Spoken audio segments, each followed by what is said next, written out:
Olá, queridos e queridas, estamos aqui com mais um episódio do Pod God com Kika Malk. Vamos agradecer aqui a presença do Júnior Lobo, da Cláudia Laranjeira, nossa equipe. E hoje nós estamos aqui com um amigo, posso dizer que ele é amigo, faz parte da minha igreja, ele é advogado e ele vai se apresentar para vocês, o Wallace Viana. Obrigada! Eu que agradeço. Estava demorando a agenda dele, sabe, gente? Ele é muito atribulado. Aliás, quem estiver precisando de um advogado bom, a gente vai deixar aqui o Instagram dele, procura ele lá, né, Wallace? Isso aí. Então, Wallace, conta pra gente quem é o Wallace Viana. Eu aprendi com uma amiga minha que antes de qualquer informação minha, acima de tudo, eu sou um discípulo de Cristo. Mas eu sou um discípulo de Cristo, pai da Júlia, esposo da André e também da minha cachorrinha Pepe. Ah, duas filhas, né? Aqui tem os pais de pets, né? De vez em quando aparecem os pais de pets, né, Cláudia? É uma filha de 4 patas, né? E você vai me contar pra gente como é que foi tua infância. É filho único, fala dos seus pais, de religião em casa, se vocês frequentavam igreja, se não frequentavam. Conta um pouquinho pra gente aí dessa infância. Foi uma infância muito diferente do que é hoje em dia, né? Mas foi muito boa, muito divertida. Meus pais, meu pai é Wilson Viana e Marta Viana, né? São adventistas. Eu sou adventista de berço, eu nasci no berço adventista. E eles vieram, eu sou de Belém, do Pará, mas eu nasci em Belém. E assim que eu nasci, meus pais, um ou 2 anos após, vieram para o Rio de Janeiro. Então, por isso você vai ver meu sotaque muito mais carioca do que paraense, né? Mas a comida tá no sangue. um açaí tá no sangue, um tucupi tá no sangue paraense ainda. Eu tenho uma irmã, a Mônica.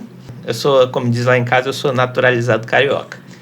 Então, a gente sempre viveu aqui. Meus pais vieram para trabalho aqui, né? No Hospital Adventista Silvestre. Então, vivi ali naquele hospital, andei, corri, caminhei pelos corredores, menino, moleque ainda. A educação que a gente teve aqui no Rio foi na Adventista, né? Eu estudei no Colégio Adventista de Botafogo, que agora está do lado da igreja. Antes era embaixo da igreja, né? Ali na Rua da Matriz. Então, passei muito tempo da minha infância ali em Laranjeiras e muito também no Flamengo.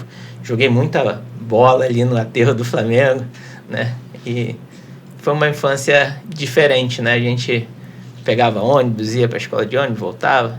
Mas também tinha uma condução do ônibus que a gente chamava do famoso carro da tia Elza. Muita gente passou lá, que a gente conhece, vários pastores aí da igreja passaram no carro da tia Elza. E sempre foi muito divertido e foi uma infância muito gostosa, né? Mas como eu te disse, eu sou adventista de berço, mas às vezes a gente não consegue identificar como isso é importante, como isso é valioso, sabe? Por várias situações, comodismo, o social e todas as outras coisas que envolvem isso. Mas como essa mensagem ela é profunda, né? A mensagem da volta de Jesus e da graça dele, como isso é poderoso e grande na vida das pessoas. E eu podia ter tido essa experiência mais cedo. Eu me batizo com 11 anos de idade. Batizei novo, mas eu não tenho nada contra você se batizar novo, mas eu não estava preparado. Eu me batizei porque meus amigos também estavam se batizando, né? Então eu precisei passar por muitas etapas na minha vida para entender o que é essa mensagem maravilhosa da graça de Jesus, da volta dele também, né? Você tem amigos ainda daquela época? Ainda que continuam na igreja? Então, isso é uma coisa que às vezes me machuca, sabe? Porque a igreja ela vem crescendo. Como todo o povo de Deus, ela vem se desenvolvendo, vem crescendo, né? E talvez naquela época a igreja ainda não tinha dificuldade um pouco sobre a graça, né? Eu não fui um adolescente muito fácil, não, gente. A gente vai chegar lá. A gente está na infância ainda aqui, mas a gente vai chegar lá. Então, essa galera, eu tenho alguns amigos, assim, que vira e mexe, vem para cá, para o Rio de Janeiro, né? Que é advogado também, na área administrativa, direito administrativo, o Juninho. Vira e mexe, ele liga: "Ô, Wallace, vai ter jogo do Flamengo, eu vou fazer um negócio aqui, vamos lá no jogo, depois a gente se encontra, bate um papo." E é bem gostoso de rever ele.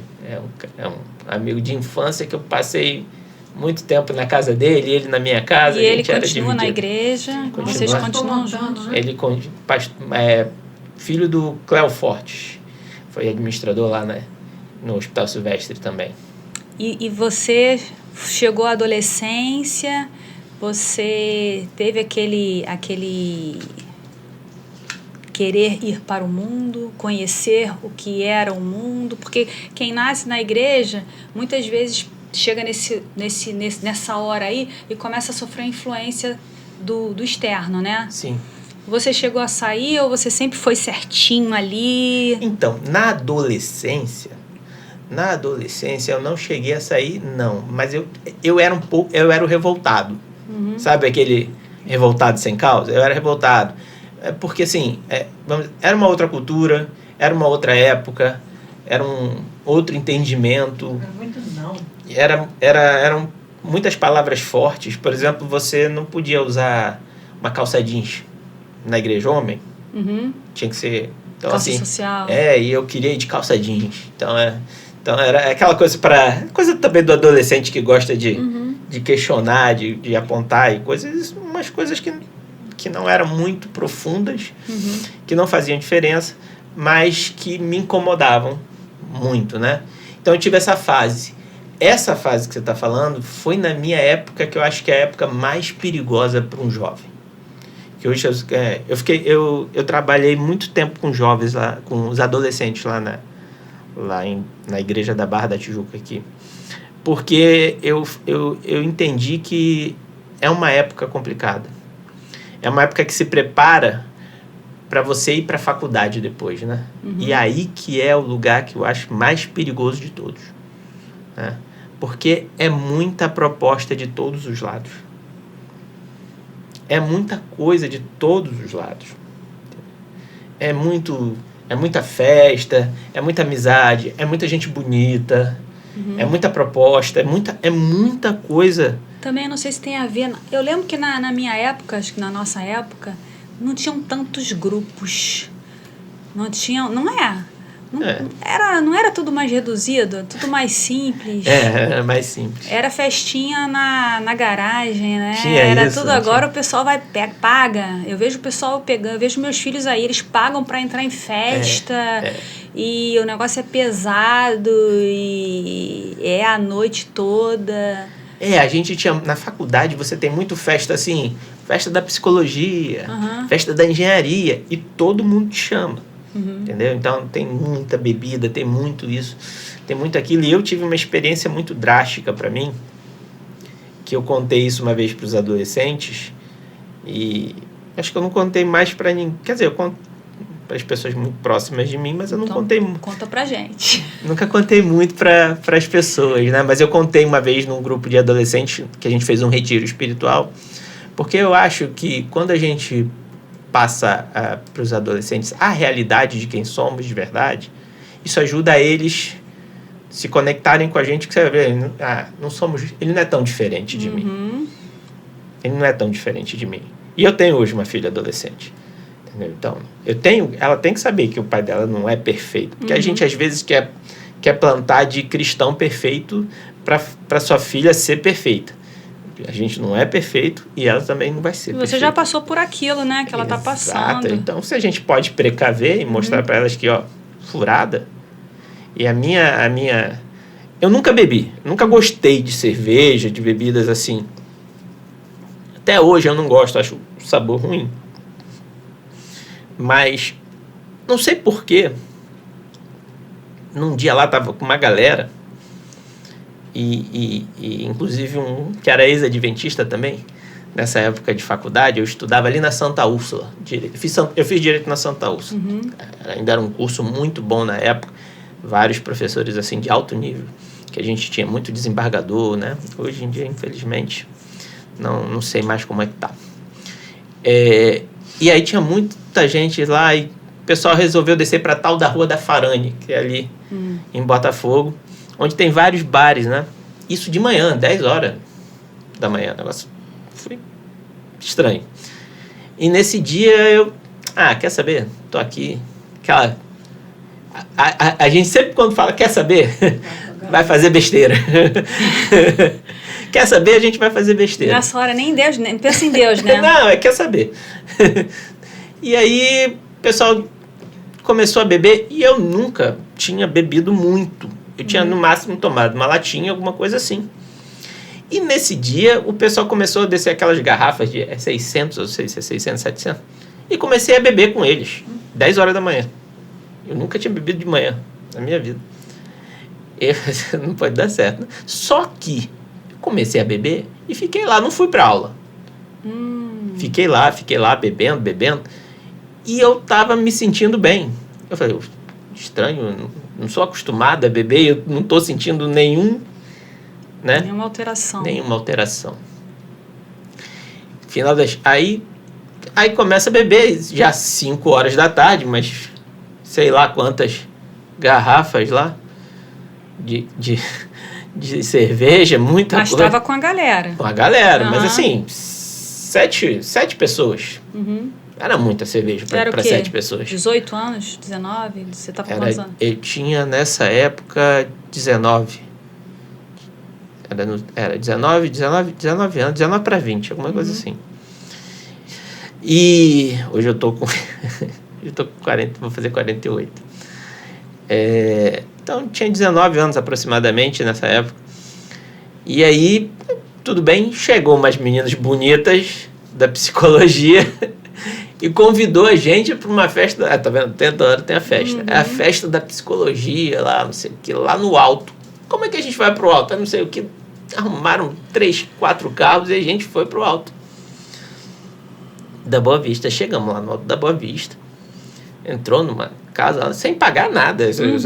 Nessa época não tinha isso. Eles já tinham lá o dinheiro a ser reservado lá das coisas que eles faziam lá do Grêmio. E fazia essas festas. E aí chegamos lá, não sei o que, o pessoal tava empolgado aí. Cadê bebida? Não tem bebida, só tinha vodka e sem gelo. Vamos tomar. Era tudo pra Maria vai com as outras, não era não? Nessa hora, engraçado não era. Mas naquela hora... Naquele dia, como eu disse pra você, quer saber? Aquela coisa assim. E aí começou a beber aqui. No 4º, 5º copo, eu falei assim, eu vou no banheiro ali lavar o rosto, porque eu não estava me sentindo bem. Eu já não lembro mais de nada. Como alcoólico, foi pro hospital. Não, o pessoal disse que eu fui no banheiro, quando eu voltei, eu olhei para todo mundo e caí no chão, de frente, assim, quebrei o óculos, tinha um óculos, quebrei um óculos novo, e diz que eu aprontei, fiquei perturbando todo mundo, aquela coisa de bêbado chato que o pessoal passa por isso. Aprontei, abracei árvore, fez essas coisas aqui, só que eu estava muito mal. E os meus amigos começaram a ver, olha, ele está muito mal. Aí me levaram, comecei a passar mal, vomitar, essas coisas todas e me levaram pro hospital, pro Miguel Couto. E quando fui pro Miguel Couto, eu cheguei lá, fui atendido, deram glicose, e eu ainda estava um efeito de álcool muito forte, fugia, saía correndo, o enfermeiro vinha, me buscava de volta, aí fui tomando, até que quando de repente eu acordo, eu acordo de manhã na casa de um amigo, que era ex-adventista, na casa dele, era gente boa, e aí ele me conta tudo o que aconteceu. Eu falei, vocês estão mentindo, não sei o que. Aí quando eu vejo, tô todo molhado, todo sujo, aí eu vou, tomo um banho, e aí, cara, você teve uma situação extremamente ruim. Eu falei, por quê? Então, o médico falou pra gente que se você tivesse tomado mais 50 ml de álcool, você tinha entrado em coma alcoólica. É assim, uma pessoa que não bebia, que não sentiu os efeitos durante tudo isso. Eu estava me sentindo bem durante todo... Só fui me sentir mal depois de muito tempo bebendo. Ou seja, eu achava que eu estava no controle de tudo isso, né? E aí, aquilo me deu um start, assim, em mim. Cara, isso não é pra mim. Eu sei de onde eu vim. Eu sei de onde eu vim e eu sei para onde eu vou. Eu tenho uma história. Eu conheço as coisas um pouco. Eu vivenciei isso. Então, eu preciso de alguma coisa mudar isso. Porque não tá dando certo para mim. Isso foi um susto muito grande, sabe? Você saber que vai entrar em coma alcoólica por causa de... E com essa experiência, acho que você passa isso para os jovens justamente para eles não passarem por isso. Sim. É o você achar que está no controle. Quando pequenas coisas vão tirar o controle de você. E tiram mesmo. Porque, na verdade, foi o que aconteceu nesse dia. Foi a coisa mais estranha que eu já tinha acontecido na minha vida. Como uma pessoa que não está acostumada a beber, bebe o dia inteiro e não se sente nada. Não estava tonto. Não estava nada. Chegou uma hora que o corpo não aguentou. Sabe? E aí, de repente não. Aí eu vou e exagero mais ainda, né? Porque vodka diz que é pior, né? Tem o álcool. E corta. Eu não lembro de nada. Tudo que aconteceu foi contado. Eu descobri que era verdade quando eu vejo o carro do meu amigo todo sujo de vômito. Eu vou no hospital e pergunto se eu passei lá, porque eu não estava acreditando. Se fosse nos dias de hoje, com certeza já estava nas redes sociais. Já estavam rindo da minha cara, até a alma. Já estava filmado, todo mundo já ia ter filmado. Todo mundo filmando. Então, assim, quando eu passei por tudo isso, eu falei, caraca, não, tem alguma coisa errada. Tem alguma coisa que eu perdi que eu não estou entendendo o que está acontecendo nisso tudo. E aí Deus coloca pessoas na minha vida. E isso foi um ponto de mudança. Qual foi a primeira mudança? Eu preciso voltar para Deus. Só que nessa época, o meu conceito de voltar para Deus... Era voltar para a igreja. Era voltar para a igreja. Que você não estava indo. Que eu não estava indo. Só que eu chego na igreja e vejo sempre as mesmas coisas. Eu não me sentia nada diferente. Né? Por quê? Era uma época, como eu disse, era uma época ainda... A igreja estava em evolução. Só que tem um amigo meu, muito gente boa também, que estava passando por problemas parecidos com que eu tinha, inclusive com bebida. Né? Só que a dele é diferente. A dele, ele tinha problema mesmo de que ele gostava. Aí ele falou, Wallace, cara, tá tendo um negócio aqui, um curso para dar estudo bíblico. Quer fazer comigo? Eu falei, bora, eu quero tentar alguma coisa diferente. Ele também estava buscando, Ele né? também estava buscando, entendeu? E aí, ele me apresenta um rapaz chamado Kleber, que ele era do Coral Jovem. Esse curso era para a galera do Coral Jovem do Rio, quem quisesse dar estudo bíblico. E aí ele me apresenta o Kleber e a gente começa a fazer o curso com ele. E aí ele me apresenta um livro que muda completamente a minha vida. Que aí como que eu vou dizer, sabe se existe um momento de conversão dentro da pessoa que já nasce no berço cristão, é quando você entende que aquilo ali, o que é aquilo que você está vivendo, não só de forma social, sabe? Não só família, não só amigos, não só eventos, fazer coisas na igreja, não. Aqui me dá um start. O nome do livro, sempre tenho 2, 3 desse livro lá em casa. Chama-se 95 Teses de Justificação pela Fé, de Maurice Wendell. Eu começo a ler aquele livro e aí começo a olhar a Bíblia. Eu começo a ler aí continuo lendo aquele livro e continuo lendo a Bíblia. Eu falei, como é que eu nunca percebi isso na minha vida? Como é que eu não entendia isso? Sabe como... Deu um estalo. Não, um start. minha mente explodiu. Tipo assim, nossa... É isso que é ser cristão. É isso que é graça. Você acha que foi nesse momento que você realmente se converteu? Ali foi eu sempre digo que conversão ela é diária. O livro me ensinou isso. Mas ali foi a minha primeira. De verdade. Aquela assim que eu sentei assim... Sabe quando você olha assim para trás e fala assim... Ninguém nunca me falou isso. Na verdade, vários já tinham falado. De outra forma. Mas eu nunca... Talvez de uma forma mais ortodoxa, ou não tão direta. E às vezes me falaram de forma direta, mas daquele jeito que eu vi naquele livro, eu falei, nossa. Porque o livro é direto quando fala para você que você não tem que fazer nada para ser salvo. E a forma como ele apresenta isso é muito impactante. É como se fosse assim, ó. Você, 0, mais Jesus igual salvação. Se tira o 0, salvação Jesus. Então, parece uma coisa assim tão boba, mas que é tão óbvia, mas que você se acaba inserindo tanto em coisas que você faz, em coisas, né, que a gente faz na igreja, que a gente não observa a coisa mais importante que é a graça, que é o amor. Por isso que tem problemas em alguns lugares, tinha problemas antigamente, né, na questão de, você tem que vir com a roupa tal, quando Jesus fala que você tem que ir como você está. Porque as pessoas não conseguem ver aquilo que está muito claro. Hoje já é outra igreja, graças a Deus, a igreja que está crescendo e está evoluindo quanto a isso. Entendeu? Mas sempre houve um tabu dessa questão da graça, porque o pessoal fica com medo, não, porque tiver graça você não pode, os mandamentos, e os mandamentos? E a graça? Como é que trabalha o mandamento e graça? O livro mostra que sem a graça você não consegue guardar o mandamento.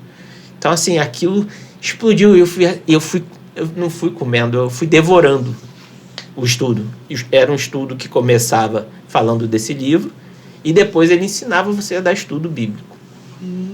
Entendeu? Passava por Apocalipse, passava por Daniel. Então, assim, foi... E nesse tempo aí... vai acontecendo mais coisa na minha vida. E aí, vem cá, mas esse tempo, você conheceu a Andréia quando? É justamente aí.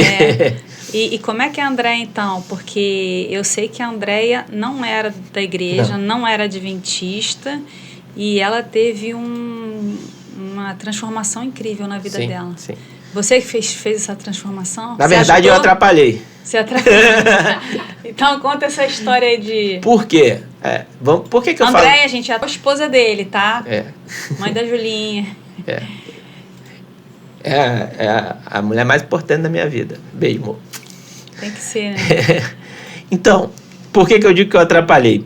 Porque eu vinha de um modelo de religião que tinha que falar, sabe? Não pode, não sei o quê. Eu ainda estava num processo. E eu não respeitei esse processo nela.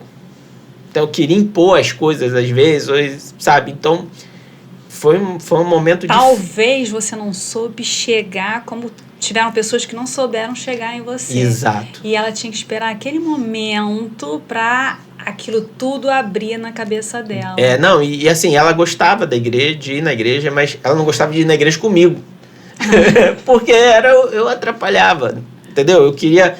ansioso. Mas como é que ela apareceu? Você conheceu ela aonde? Então, aí a gente, nessa época, depois do porre, logo no ano seguinte, nesse ano, pra você ter ideia, ainda trabalhava no Hospital Silvestre, primeiro na recepção e depois fiz estágio no jurídico. Aí eu saí do estágio do jurídico, do hospital, e fui fazer um estágio, passei numa prova para um estágio na Caixa Econômica Federal.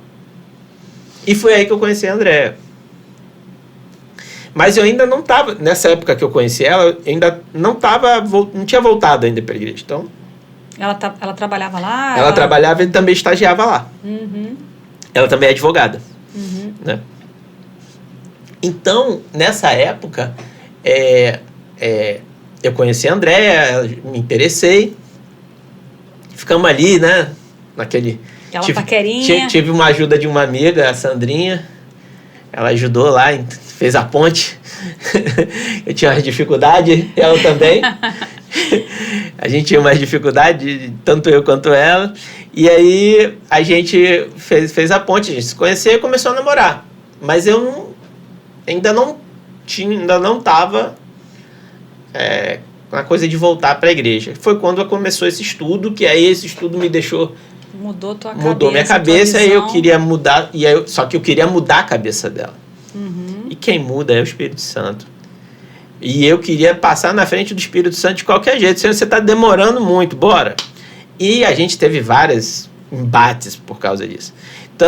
Mas você vê como Deus é um negócio assim impressionante. Mesmo comigo atrapalhando, ele colocou no coração dela, falando assim, ó, não, faz o seguinte, você vai em Botafogo, que nessa época eu frequentava Botafogo ali, na Zona Sul.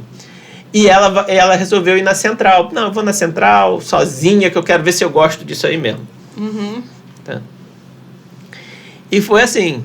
Só que aí, com o tempo, eu fui entendendo. E uma das coisas que me fez, assim, mudar também a minha mentalidade de como tratar as pessoas que estão conhecendo a palavra, foi uma coisa assim até triste na época da minha igreja.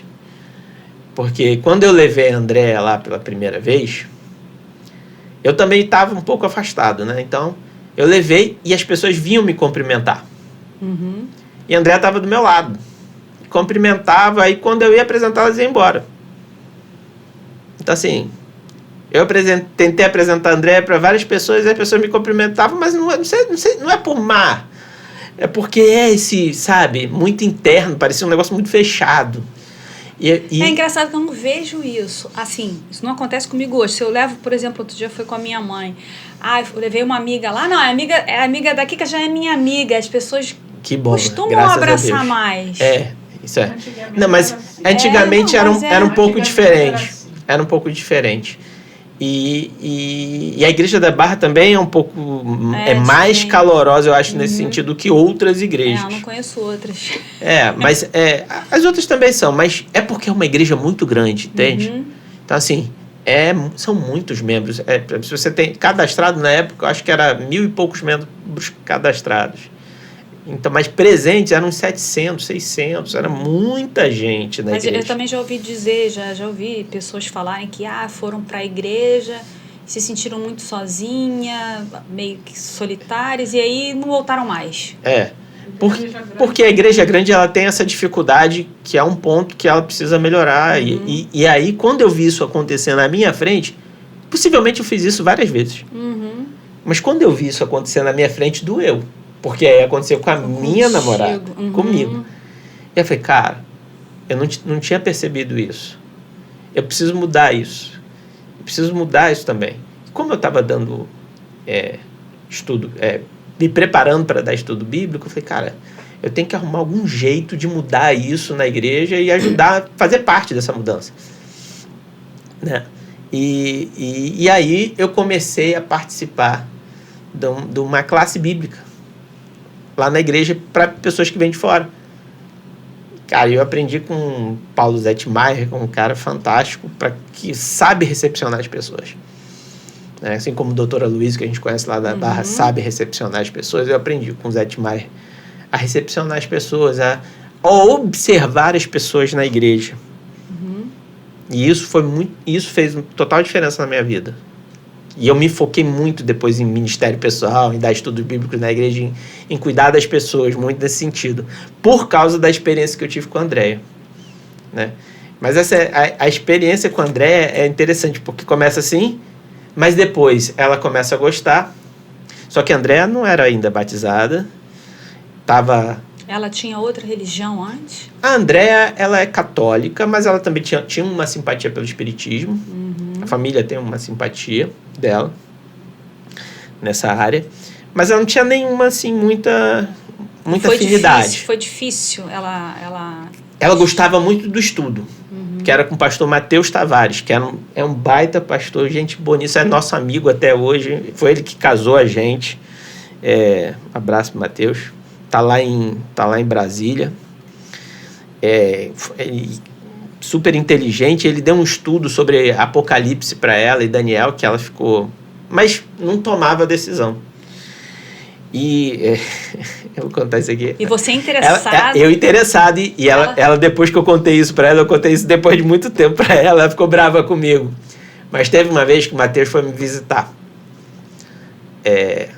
Lá em Laranjeiras, nessa época eu estava morando em Laranjeiras com a minha irmã, a gente tinha um conjugado, porque eu estudava ali em Santa Úrsula, ia caminhando. Meus pais conseguiram comprar com muito custo um conjugado ali. E aí a gente estudava e trabalhava, estagiava e dava para viver tranquilo ali. E aí o Matheus foi me visitar, porque eu já estava dando estudo para André há um tempo e tal. E aí ele falou, não, eu estava empolgado, já estava pensando em casar, né? A gente já estava pensando em casar, não sei o quê, já estava fazendo plano, tal. E aí ele fala assim para mim, mas ele fala de uma forma tão curta e direta que ele diz assim: você só casa se ela se batizar. Não, mas ela pode... Aí eu... Não, só case se ela batizar, porque depois ela desiste. Pode ser que o inimigo vai arrumar um monte de coisa. Você só casa se ela batizar. Sabe que eu engoli a seco assim aqui. Foi um balde de água fria. Não, veio... Ele veio... Concorda? Ele me botou assim na parede de um jeito. Não podia discordar. Que eu fiz assim... Diz a Mônica, que a minha irmã estava no dia, né, quando fez essa visita pra gente. A Mônica diz que eu engoli seco e fala assim... Mal saiu, sim. Fazer o quê, né?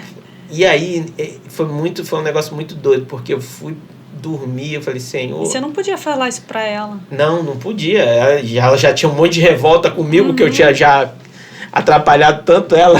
Agora que ela estava andando legal, estava gostando, estava indo para a igreja, estava inclusive indo comigo para Botafogo. E aí aparece uma pessoa que é muito importante na minha vida nessa época, que já foi importante lá atrás. Porque, como eu falei, passei de muita coisa na igreja, né? Lá atrás, na igreja, eles chamavam um negócio de Projeto Sol, que o pastor Bulhon encabeçava. E tinha e a voz da profecia era ali, os arautos do rei, tudo funcionava em Botafogo. Nessa época, o Fernando Iglesias era um dos participantes dos arautos do rei. Ele era o barítono, e ele também era pastor. E aí ele resolveu montar ali em Botafogo um grupo chamado VPzinho, que vinha antes de um grupo chamado Grande VP, que depois virou nosso amiguinho. E eu participei desse grupo, desde criança. Então ele me ajudou lá, sempre foi um guia espiritual para mim. O Fernando, antes mesmo dessa fama toda que o Fernando Iglesias teve na igreja, de ser orador da Voz da Profecia, depois da Novo Tempo, do louvor, né? Tudo isso, ele sempre estava presente. E aí ele foi fazer uma semana de oração lá em Botafogo. E assim, a gente sempre conversava, com a André conversava assim, duas coisas que ela não queria. Ela queria um batismo, só ela num lugar escondido, com ninguém. Entendeu? A André é uma pessoa muito assim, mas tímida. Ela pelo menos se decidiu. Quando ela falou pra você que ia se batizar... Calma aí, você vai ver que nunca falou. Aí, assim, e outra coisa que ela sempre falava, que ela já tinha assistido Semanas de Orações, né? Eu jamais vou me levantar para ir lá na frente e aceitar apelo. Então, eram duas coisas que ela falou que nunca ia fazer. Esse batismo, porque a igreja de Botafogo é grande, então tinha muita gente. Então, você vai batizar lá na igreja de Botafogo, vai ter muita gente vendo o teu batismo. E ela tinha muita vergonha por ter muita gente. E essa coisa do apelo, que ela achava assim, né? Achava emocional demais. A André é uma pessoa muito racional. Por isso que tem esse nome, apelo. É apelativo. É apelativo, é apelão. Entendeu? Ela é muito racional, tanto que ela adorava o estudo do Mateus, porque o Mateus mostrava para ela, e ela falava assim, nossa, mas como é que vocês escondem isso? Por que vocês não contam isso para todo mundo? Porque o estudo era muito bom dele. Vocês têm que contar isso para todo mundo. Ele achava que a gente escondia. Na verdade, as pessoas que... Ela ficou impressionada, ela ficou impactada com o estudo que o Mateus deu para ela. Era lá na casa da tia Ângela. Inclusive, com aquele meu amigo que tinha voltado para a igreja, com a namorada dele também fazendo estudo. Então, era eu, André, Felipe e Camille. Fazendo estudo para Camille e fazendo estudo para André. Anotando tudo. E as duas se batizaram depois. Em momentos diferentes. E aí teve esse do Fernando Iglesias. E aí, Semana de oração do Fernando Iglesias é fantástica.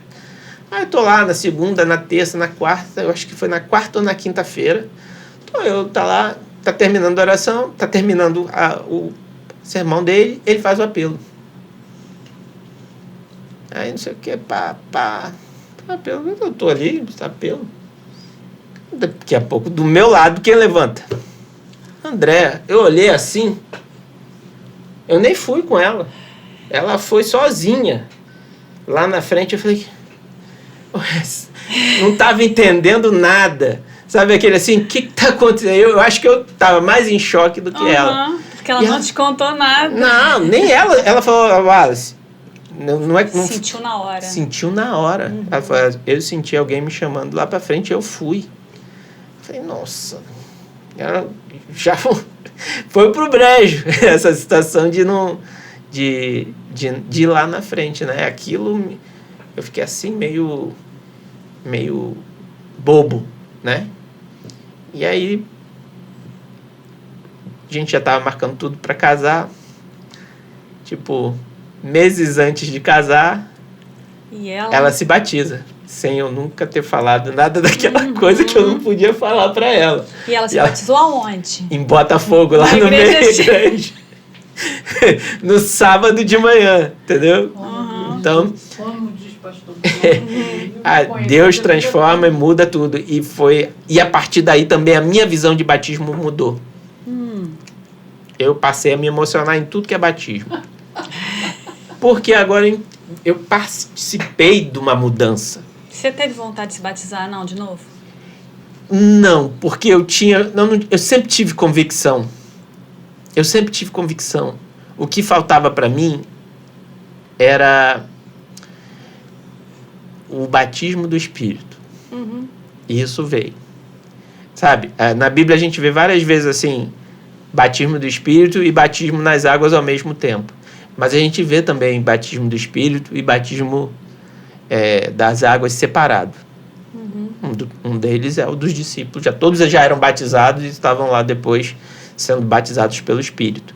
Então, o que eu presenciei ali, que eu ainda não sabia, no futuro eu vejo que o Espírito é o assunto 2 da minha vida, que hoje é a minha paixão, que eu busco incessantemente, é o batismo pelo Espírito.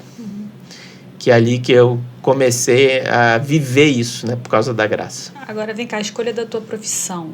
Isso veio de alguém da família, alguém que você conhecia, ou é já teu dessa coisa de fazer justiça? Isso é uma coisa sua? Eu sempre fui muito questionador. E quando eu cheguei para fazer a faculdade, eu não sabia muito direito o que ia fazer. Entendeu? Então eu fiz para várias áreas.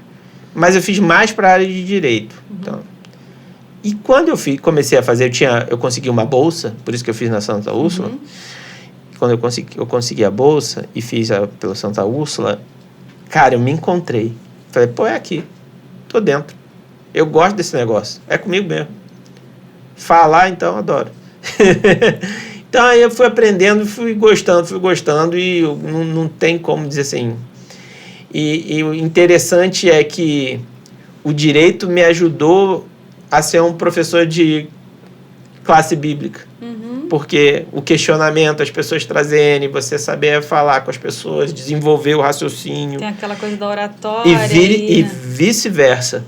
O estudo bíblico me ajudou na oratória, na hora de fazer sustentação oral e várias outras coisas que a gente faz no direito, né? Essa coisa de você falar que você é muito Ih, caramba.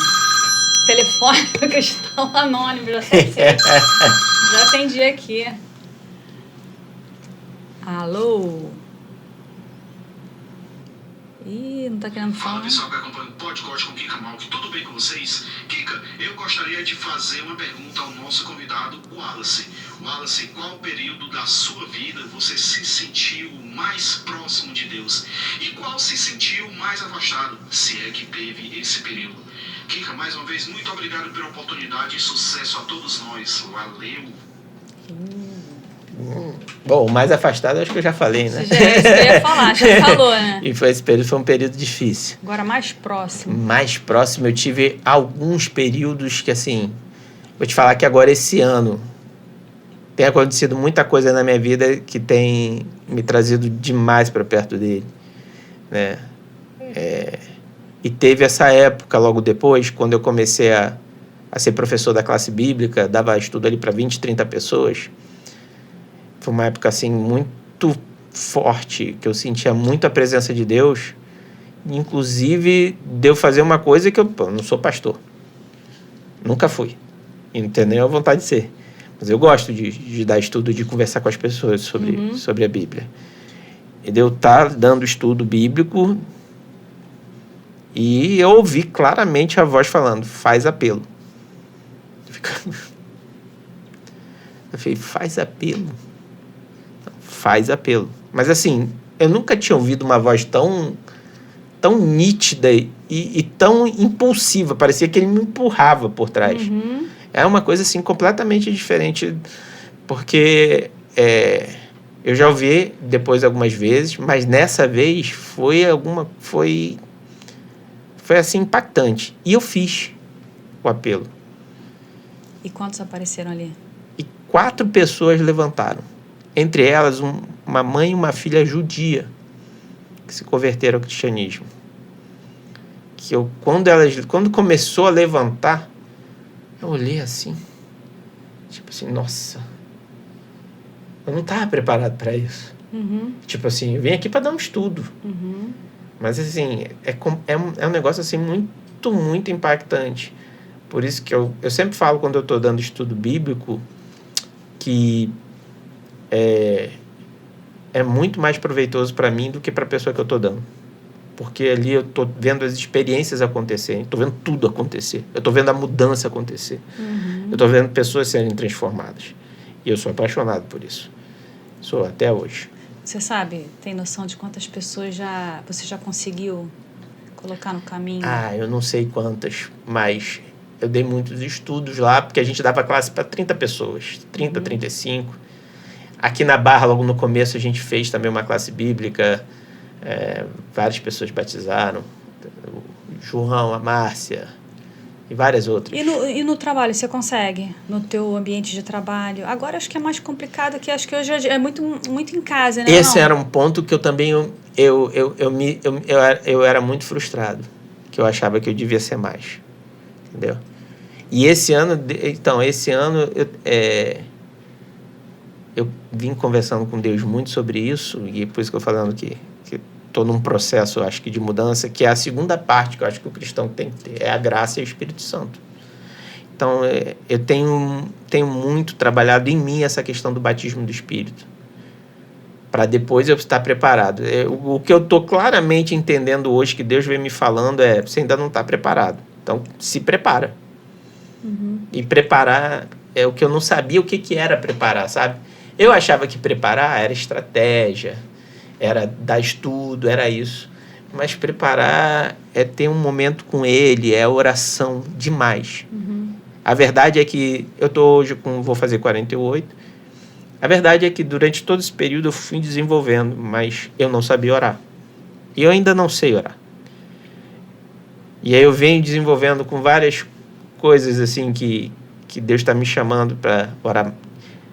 Eu sempre achei assim, você pode orar a qualquer hora do dia. E isso é verdade. Isso é uma verdade absoluta. Conversar com Deus é uma oração, né? É uma oração. Então, você está conversando qualquer... Mas uma coisa que me chamou a atenção foi numa pregação de um pastor romeno chamado Pavel Goia, que ele falou assim, você pode conversar com Deus a qualquer hora, mas ouvi-lo, você precisa de ter um momento de silêncio.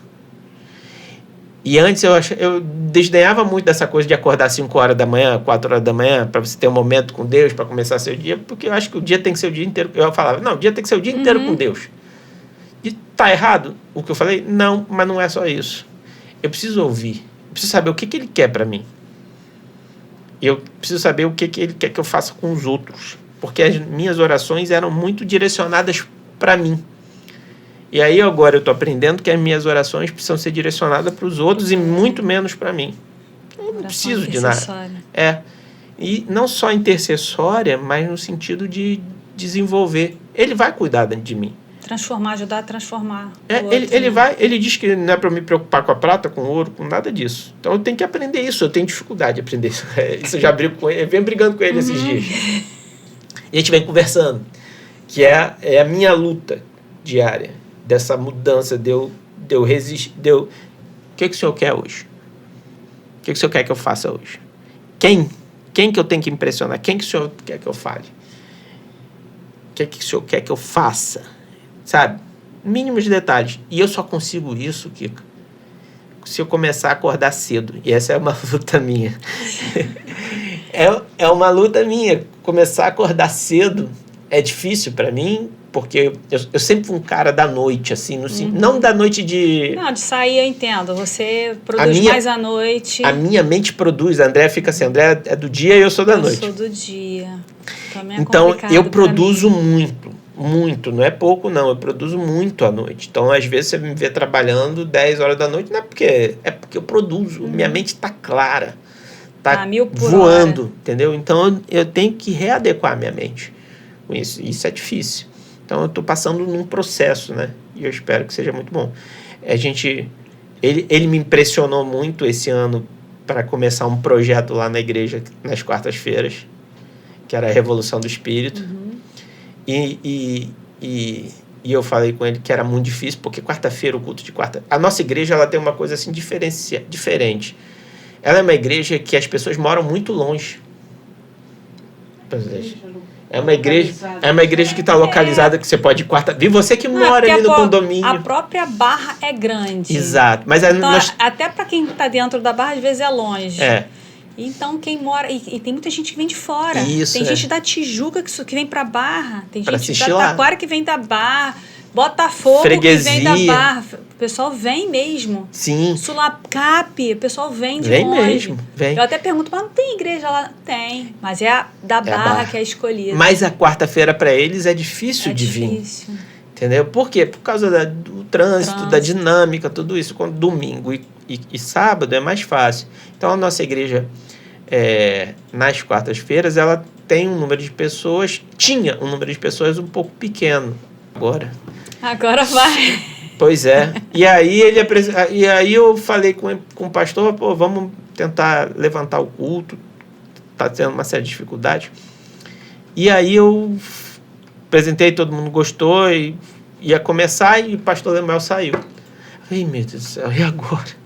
Como é que o pastor novo chegou uma semana... Vai ver aqui esse projeto aqui andar. Faltava uma semana para começar o projeto. E ele abraçou também. Ele abraçou. E foi uma experiência fantástica. E eu tô vendo que acho que eles estão dando mais ou menos uma continuidade, né? Porque agora eles estão vindo com sequências, né? Sim. Aí vem família, vem... E foi uma experiência tão fantástica, porque assim, a gente também tinha uma dificuldade da música, para os músicos virem na quarta-feira, que é difícil isso. Eu fui porque você me chamou. Eu ficava assistindo o culto de casa, porque eu falei, eu pego é trânsito. E aí tem um... É um percurso que é pertinho, eu posso fazer em 10 minutos, mas na quarta-feira eu tava levando 1 hora. É muito difícil. E aí eu orei para Deus assim, no primeiro dia já não tinha nem pianista, e nem baterista, e nem violão, só tinha um cara no violão. E no violão não ia dar para ir sozinho. Aí eu tava indo no caminho para lá, para a igreja, falei, Senhor, o projeto não é meu, sempre foi teu. Eu nunca... Quem botou isso no papel foi o Senhor. Eu passei para o pastor e a gente vai fazer. Me ajuda, eu não tenho ninguém hoje. Se o senhor achar que tem que ser playback, eu não vejo nenhum problema, vai ser playback. Porque antes era só playback. A gente nem sabia, o pastor tocava. Mas nem sabia nessa época. Vai ser playback. Não tem problema nenhum. E foi essa a minha oração. Essa minha oração, eu estava a 70 metros da igreja, ali na Avenida das Américas, para fazer o contorno e entrar no condomínio Interlagos. Aliás, vamos ver, quarta-feira está muito bom. Quando eu cheguei lá, tinha um pianista, um baterista e um violão e o som completo, tudo direitinho. Desde aquela noite até o último dia do projeto, só uma quarta-feira não teve. E eu não precisei nunca pedir para ninguém. Nunca pedi para ninguém, vai lá, por favor, cobrir porque não tem ninguém. Eu nunca pedi porque eu botei, falei, Senhor, é teu. Se o Senhor quiser, vai ter. Se o Senhor não quiser, não vai ter. Dá uma paradinha. Júnior vai falar dos patrocinadores. Opa, Acorda, Júnior. Vamos lá.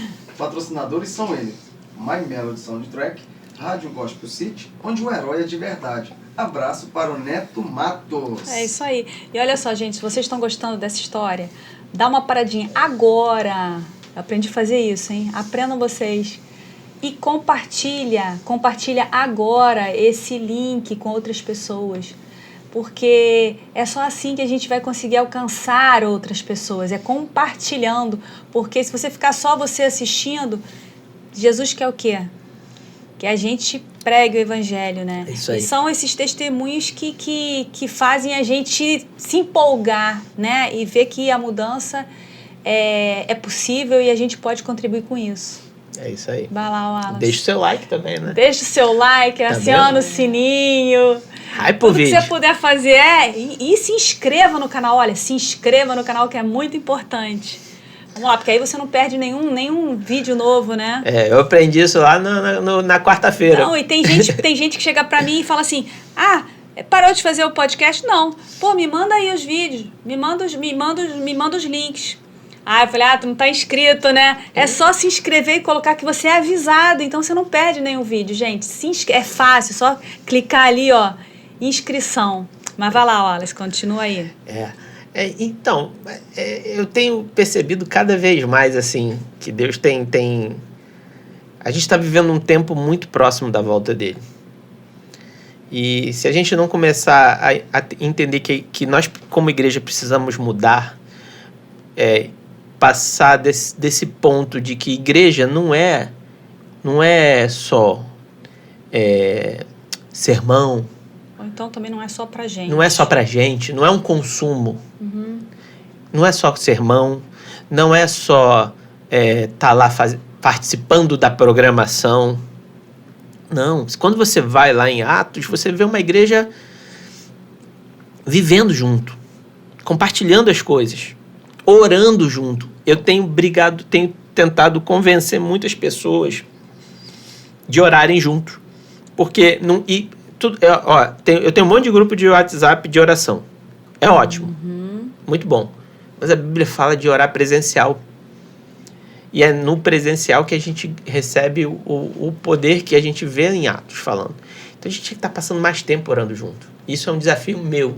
Isso aí é na igreja, né? Chega mais cedo, vamos orar, no final do culto vamos orar junto, vamos participar mais, sabe, como irmãos, conhecer realmente quem está ali do teu lado. Não é só cantar com a pessoa, não é só pregar, não é só dar um estudo bíblico, não é só isso. É participar. Saber do problema do próximo e, vou começar a orar por você também. Eu tenho as minhas orações, eu estou começando a ligar, eu quero fazer visita para as pessoas. Meu próximo passo é isso, é visitar as pessoas. Pode me visitar. Entendeu? Não é porque não precisa ser pastor para você visitar, você visita porque é seu irmão, seu amigo, está passando por dificuldade, está passando por problema. E eu tenho hoje algumas pessoas que eu já estou orando, que estão passando por situações assim, que eu falei, Senhor, eu tenho que visitar, eu tenho que me organizar. Você vê que eu tive dificuldade de vir aqui. Eu tenho que me organizar para vir aqui, né? E eu tenho que me organizar para visitar essas pessoas também. Porque se a gente ficar só nesse mais do mesmo, não espera. nunca vai ser o cristianismo que a Bíblia fala. Eu não sei, eu acho que falam que é direto, né? Para as coisas acontecerem, às vezes é difícil, né? Você não conseguia se ver. Semana passada a gente estava marcado e teve a falta de água. Justamente estava no elevador dia 4. Não, dia 4/11, não acredito. Aí tem que desmarcar uma gravação, né? Ou é um problema que um convidado tem, ou às vezes é um problema da gente aqui da equipe. Quando a gente se propõe para fazer as coisas para Deus, a gente encontra obstáculo, mas a gente tem que ser persistente. Isso aí. Eu quantas vezes falei para eles aqui, eu falei, vou parar com o podcast. Não, vou parar, dá muito trabalho, muito estresse. Não dá, cara. Depois que isso aqui acontece, é muito bom. É muito bom. É muito bom, é muito aprendizado, sabe? Isso aqui enriquece. E assim, o que a gente quer não é assim pra gente, é pro outro. É pro outro conhecer as histórias, sabe? Porque tem cada história que a gente fica assim, impressionado. Né? Tem histórias que... E é muito legal você conhecer a história do outro. A gente tava conversando aquilo que você não aqui, né? sabe. Agora você vai chegar e olhar, de repente, pro outro de forma diferente. Você já conheceu um pouquinho dele, da casa dele, do interior dele, né? É muito legal quando a gente conhece a pessoa. Por exemplo, eu dei... Lá na igreja, a gente fez também um discipulado uma vez. Uhum. E tinha um casal, já faleceu o marido do Jairo. Tem a Edileia, você conhece. Uhum. Cara, a história dela é fantástica. Eu aprendi a história dela lá porque eu fui dar estudo para ela, mas eu falei para ela, quem tá dando estudo aqui é você. Eu era o professor, na verdade, me tornei aluno no final do curso. Por tudo que passou, por tudo que ela passou, por tudo que ela estava passando. Se for chamar a Edileia aqui, você vai ter um testemunho danado. É porque vocês vão me indicar, então já me indicaram, vou chamar a Edileia já. Entendeu? Já tá convidada. O testemunho dela, ela vem do espiritismo, é muito impactante. E eu participei de certas situações, né, que a gente estava lá. A gente fez uma semana para pedir o Espírito Santo, né? E cada um no grupo fez um pedido, né? A gente fez uma semana, a gente fez o Pentecoste. 40 dias de estudo, 10 dias de oração, que deram 4 finais de semana, quase 4 finais de semana. E nesses 4 finais de semana, a gente resolveu fazer um jejum. Isso que eu ia perguntar, se normalmente você faz jejum. Normalmente não, mas eu faço para algumas coisas, assim, quando eu quero me aproximar muito. E aí, nesse, a gente resolveu fazer o jejum. Jejum e oração. E tinha gente que tinha dificuldade por causa do café, que dá dor de cabeça, porque estava acostumado a tomar muito café. Mas largou, conseguiu fazer o jejum. E teve histórias, assim, absurdas. Uma delas é da Edileia, que eu não vou contar. Não conta, porque eu vou deixar para ela contar aqui. Mas eu vou contar de uma outra, que ela tinha uma coisa muito simples. E quando ela me falou, eu achei tão bonito que ela pediu, a Márcia, ela pediu assim, Wallace, eu só quero ouvir uma vez a voz de Deus. E ela falou que no segundo final de semana do jejum e oração, ela estava no espelho, se amando, e ela ouviu Deus falar com ela, tudo bem com você? Tô aqui contigo. Ai, tô arrepiada. E ela se arrepiou todo, né? Arrepiou todo mundo na sala. E foi assim, um negócio tão simples, mas tão bonito que ela se emocionou, chorou. E aí você participar disso, sabe? É o que a gente está falando, quando a gente ora junto, quando a gente está junto, quando a gente vive junto, essas experiências acontecem. Essas experiências não vão acontecer presencialmente se a gente não estiver junto. Então hoje o meu propósito é juntar pessoas. Não é mais só orar por pessoas, é juntar pessoas e orar com pessoas. Né? Não fala de onde 2 ou 3 estiverem juntos. As coisas vão acontecer. E falando aqui não quero te cortar, mas falando aqui da tua filha, da Júlia. Cara, ela pregando. Eu, que não sou mãe, fiquei cheia de orgulho. E você que é pai? E a Andréia? Como é que é isso? Ter uma filha que vocês já colocaram ela ali dentro e a gente sente que ela vive aquilo. E até me assusta, sabe? Assim, muito. Porque, assim, eu tenho medo da Júlia entender que o cristianismo são mecanismos e não relacionamento. Então, a gente conversa muito. Para ela também, além de fazer isso, que é legal, que eu acho ótimo, mas que ela também tem esse relacionamento dela com Deus. Desde pequena, eu sempre falo com ela tá, filha, você tem que ter um relacionamento com Ele. Com Deus, você tem que conversar com Ele. Eu achei muito interessante uma vez que você falou da Júlia. Uma vez a gente estava ali na praia a gente foi passear ali, Grumari. Só que o tempo estava muito feio.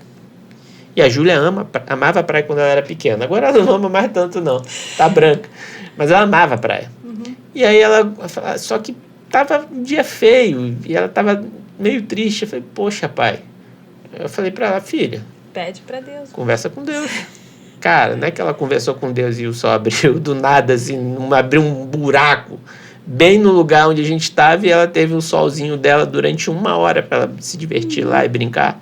Falei, pô, pai, Deus atende mesmo. Eu creio que ela converse com ele. Eu acho que você não precisa ficar despreocupada. Você não precisa ficar despreocupada. Não, que ela conversa, ela conversa. É que a gente, às vezes, quer que os nossos filhos façam um monte de coisas na igreja.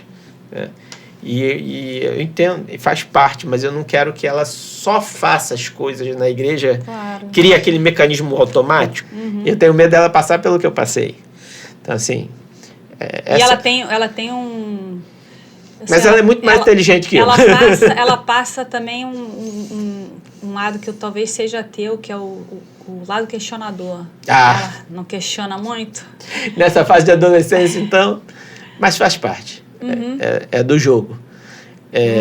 Aqui se faz, aqui se paga, assim, né? Como diz minha mãe. Você está pagando o que fez eu passar. Mas você e a Andréia têm a vantagem de já terem plantado aquela sementinha, Sim. né? E a parte de vocês fizeram, né? Porque dali pra frente é com ela. É com ela. Eu sempre falo, a decisão é tua. Vem cá, teve algum chamado, algum convite para a igreja que você não pôde aceitar ou não quis aceitar? Participar de algum ministério que você não estou preparado, não dá para eu ir, ou você sempre aceitou? Eu estou pensando aqui. Eu aceitei. Eu tive muito medo da primeira vez que me chamaram para pregar. Eu achava que eu não tinha jeito para pregar. Na verdade, eu não queria ir lá na frente. E aí foi bem difícil. Foi muita insistência. Eu tipo assim, eu neguei algumas vezes. Para pregar. Mas aí foi o pastor Mateus que insistiu, eu preguei um domingo, foi um desastre. Foi uma pregação de 7 minutos. Mas aí isso foi muito bom, porque a gente tem um domingo team e eu sempre converso com eles. Quando eu falo para eles que minha primeira pregação foi de 7 minutos, eles ficam tranquilos. Então, é um incentivo para eles. Tranquilos. Pior que eu, você não faz, filho. Pode ir embora. Eles sempre vão muito bem, aliás. Sempre vão muito bem. E qual que é a tua maior preocupação hoje no mundo? Derramamento do Espírito. É a minha maior preocupação. Tua vontade que todo mundo... Vai ter que ser todo mundo, não é individual. Então, às vezes me dá nervoso de não ver as coisas acontecerem, sabe? De eu também atrapalhar, porque eu também atrapalho. Como sempre, Deus tem muita paciência e misericórdia comigo. Mas isso é uma ânsia, porque eu, sinceramente, quero ver Jesus voltar. Eu não estou aqui para esperar, não estou aqui para baixar caixão, não. Eu acho que você não vai responder essa pergunta agora negativamente, mas você já se desapontou com Deus? Já?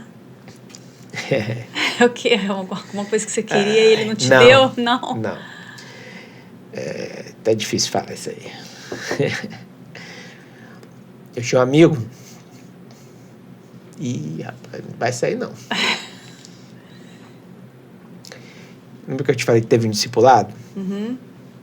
Esse tipo de discipulado tem um casal que eu amo de paixão, que é a Márcia e o João.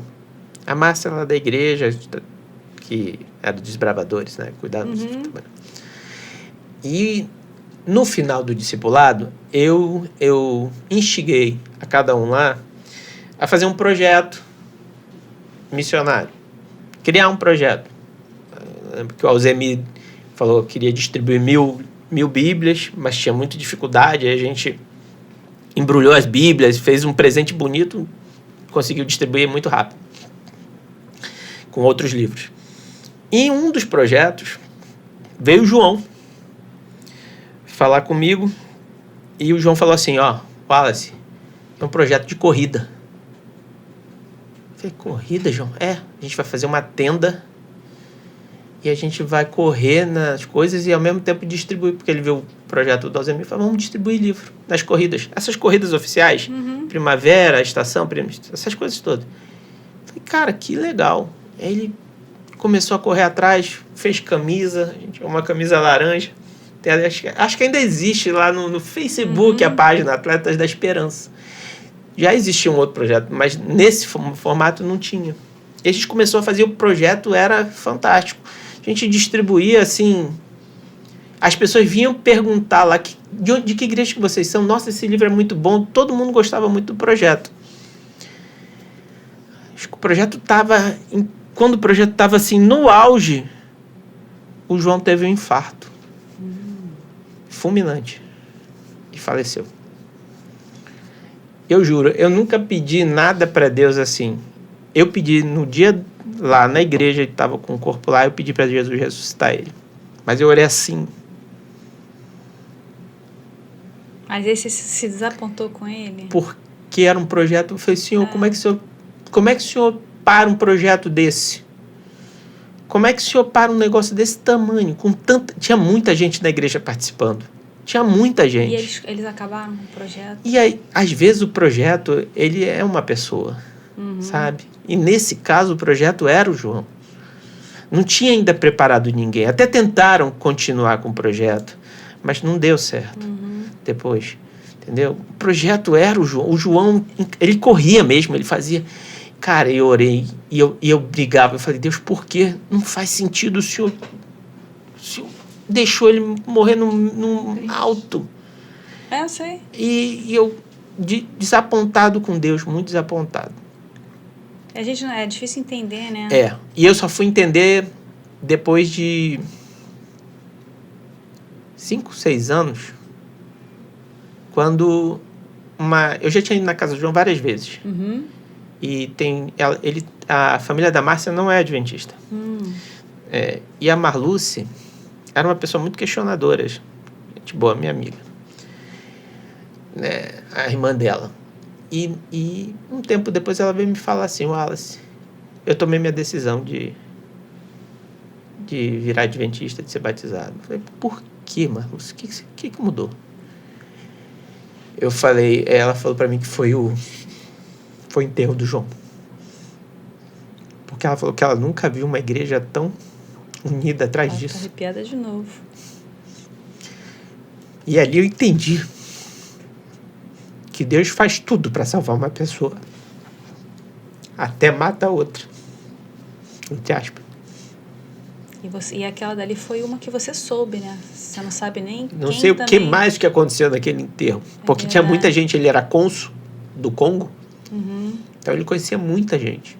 Então ali pode ter sido, sim, um ministério para muita gente ali que a gente não sabe se vai saber lá no céu. E o mais legal é que a gente sabe que o João, o João tinha uma dificuldade com justificação pela fé. E ele veio entender depois do curso acabar. Ele fez as pazes com o filho dele.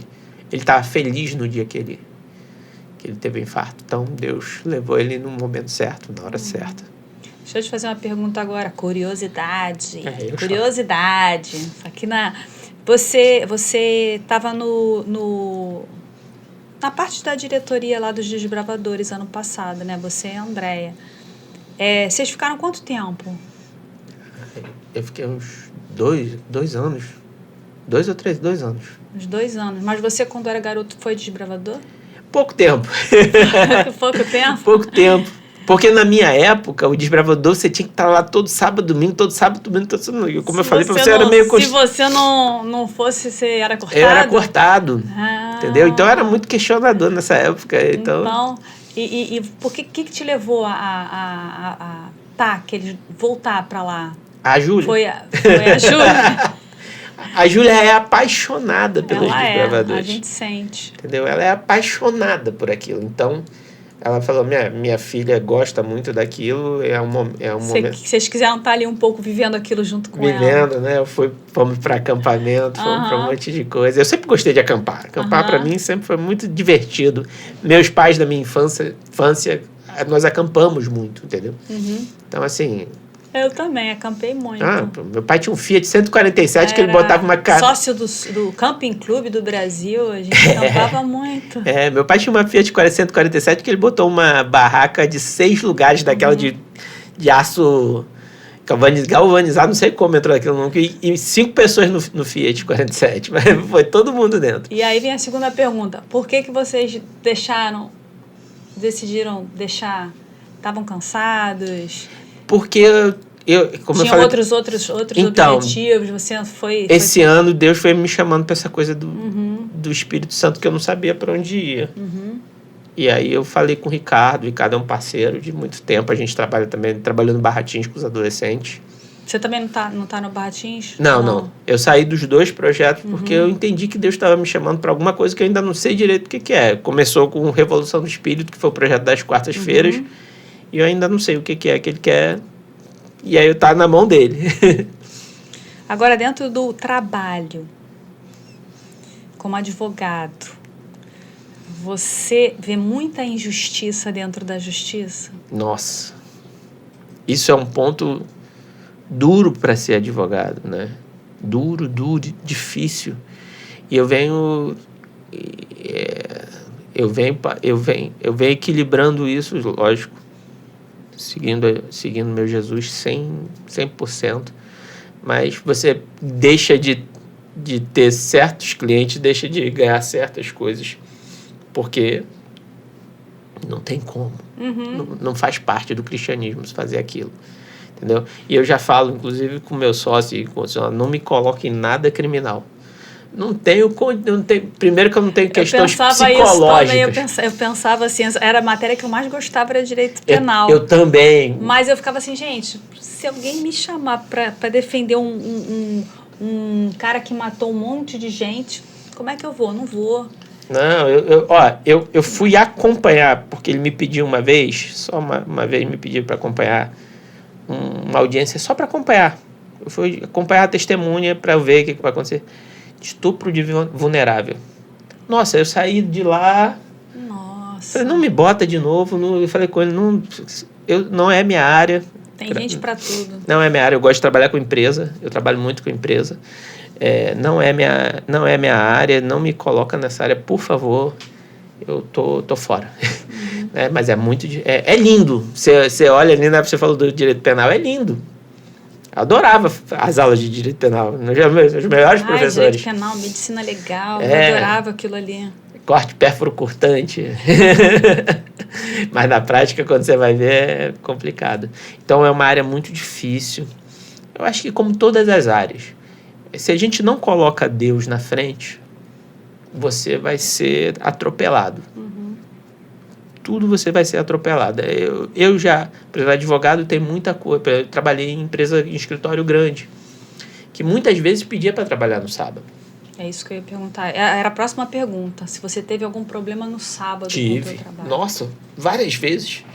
Principalmente no escritório. Às vezes vinha cliente novo. Eu trabalhei num escritório que esse caso foi para mim, foi mais impactante, porque eu trabalhei num escritório grande que tinha chegado um cliente muito grande. Então, tinha chegado muitos processos. Quando a gente fala muito grande, porque tinha chegado 6 mil processos. E na época não era digital, não era nada disso. Então, a gente tinha que organizar as pastas, colocar tudo em ordem, né? E aí, chegou na sexta-feira e falou, olha, gente, eu vou precisar que vocês venham no sábado. Eu falei, putz, é agora. E aí, eu falei com ele, falei, olha, tem isso, eu não vou poder vir, mas se você quiser, eu tô aqui depois do pôr do sol e no domingo eu fico aí sozinho, sem problema nenhum. Só se separar a minha parte, que eu faço. Aí ele falou, não, você é um advogado muito bom, a gente gosta de você, ó, fica tranquilo, não tem problema nenhum. Eu achei que estava tudo resolvido. O outro sócio ficou aborrecidíssimo. Esse escritório grande ficou aborrecidíssimo. E eu falei, não sei o que, começou a ter uma confusão por causa disso. E aí eu descobri que o outro sócio era judeu. Esse que queria que eu trabalhasse no sábado era judeu. Eu falei, não dá pra entender. Não entendi nada. Aí, só eles e desde aquele dia em diante ele não foi mais com a minha cara, por causa do sábado. mas chegava na época do Yom Kippur, ele passava uma semana inteira fora do escritório. Mas ele não guardava o sábado.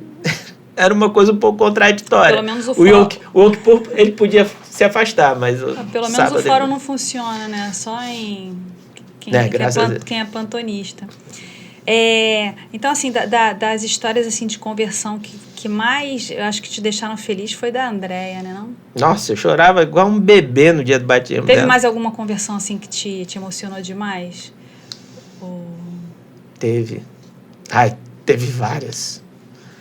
Teve várias impactantes. Essa que eu fiz o apelo, da Miriam, ela era judia. Foi muito impactante na minha vida. E teve uma que foi talvez até mais impactante do que a da Andréia. Por quê? Eu fui fazer a lição sobre o sábado. Sobre guardar o sábado. E nesse dia, tinha um senhor lá, que ele saiu de lá, assim, muito impactado com a coisa. E eu feliz, né? Porque ele saiu impactado e acabou. E ele veio falar comigo. Ele falou: Wallace, a partir de hoje, eu não trabalho no sábado. Eu falei: que legal, cara. Decisão sua. Sim. E o que o senhor faz? Eu tenho uma corretora de imóveis. Aí eu olhei assim pra ele: mas peraí, sábado é o dia que vem, exatamente. Né? Eu falei: Jesus, eu vou falir o cara. Ficou com peso na consciência. Não, eu fiquei, Jesus, eu juro, eu orei tanto. Eu orei tanto, você não tem ideia de quanto eu orei por esse cara. Porque eu fiquei com medo, sabe? De acontecer alguma coisa, eu orava. E aí no sábado seguinte ele não foi no curso, pronto. Tava eu já mais desesperado, eu falava com o André, e agora? Quando você vê ele. E aí no outro sábado ele foi. Óbvio, primeira coisa, como é que o senhor tá? E aí, tudo bem? Eu falei: Wallace, Deus é muito bom comigo. Eu falei: como assim? Todos os meus clientes que iam no sábado estão indo no domingo. Eu falei: cara, Deus é muito sinistro. Wallace, estamos terminando, ó. Se deixasse, a gente ia ficar conversando aqui, ó.